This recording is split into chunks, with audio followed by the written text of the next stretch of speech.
I never wanted it to come to this. When my father passed away, the whole family gathered for the will reading. He had been a respected man, a self-made businessman, who built everything from scratch. But not everyone respected me the same way. I was the youngest in the family, the one who chose writing over business, passion over money. My uncles, aunts, and cousins always saw me as the dreamer, the one who would never amount to much, and the worst of them all. My Uncle Richard. Humiliation. The will reading took place in my father's old study. A heavy oak table, smell of leather and paper. Family portraits on the walls watching silently as the lawyer unfolded the documents. Everyone was there. My mother, my two uncles, their wives, my cousins. Before the lawyer even began, Uncle Richard smirked at me. "You're wasting your time." "Kid," he said loudly so everyone could hear. "Your father knew you were a failure. Don't expect much." A few people chuckled. My cousin Jacob grinned, whispering something to his brother. I clenched my fists under the table but said nothing. The will begins. The lawyer cleared his throat and began reading. To my mother, the house and her share of the savings. To my older uncle, a share in the family vacation property. To the cousins, small sums of money, keepsakes. As names and amounts were read, my Uncle Richard kept smirking, glancing at me as if to say, "See, you'll get nothing." Finally, the lawyer said, "And now, the final section." This was sealed and marked to be read last.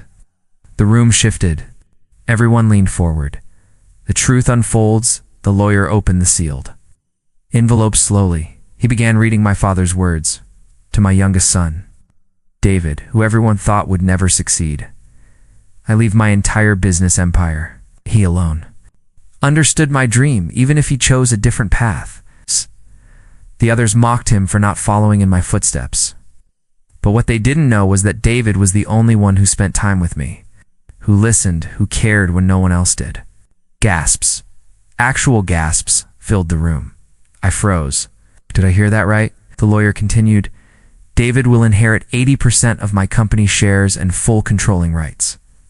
The rest of you will receive what I have already mentioned. This is my final decision. The reaction, the room erupted. What? Uncle Richard shot to his feet. This is ridiculous. He's done nothing. He's a writer, for God's sake.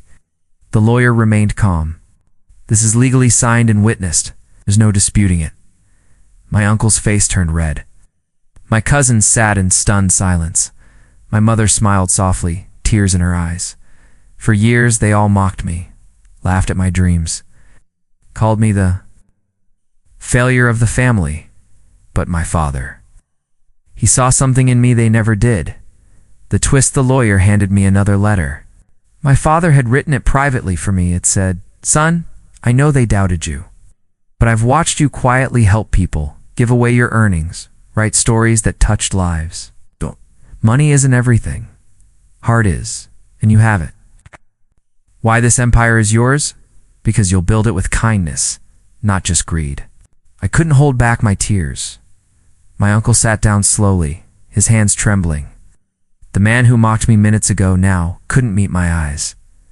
The ending. When the reading ended, everyone left in silence. No more laughter. No more jokes. I stood alone. In my father's study, holding the letter. For years, I thought I was invisible in this family. That my father never noticed me, but he had. It's more than anyone else.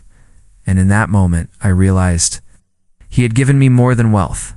He had given me dignity.